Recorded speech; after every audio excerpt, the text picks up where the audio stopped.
जोहार जय कुशल। आज आपण मैंने देखुन जे बरगढ़ जिलापाल ऑफिस नु आज 5 दिन है चाषी तार धान बस्ता रखिक बसছে। बड़ दुखर कथा जे असार खेलर धान के बिकबार लगे बोलिकी आज 5 दिन है बरगढ़ कलेक्टर ऑफिस सामने चाषी मैंने बसछन। सुखा खेलर धान सुखा समय धान जेनटा कि रुई कर डबल सार दिया सरलान हेले चाषी धान बिकी नहीं पारे से लगे आज 5 दिन है बसछन।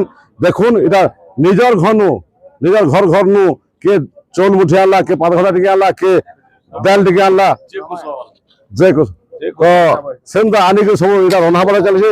এটা কেনসি বিয়াহ বুঝিটা নে রানবার আগে মানে এটা আমার চাষী মানে কানা খাই के বচিস দেখো ভাত ডালমা মুঠে এটা কই খাবার আছে।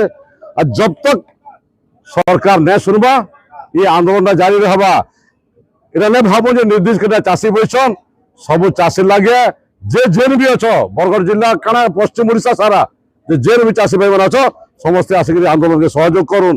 आसुन इटा केनसी नेता केनसी पॉलिटिकल पार्टी देन देख ना खाबार इटा चाषी निजर मेहनत दे ढाल बहा कमान चोल घिनीचे चोल घर घर चोल आनছে बैंगन आनছে पातघटा आनছে रानी करे खाई करे आंदोलन कर।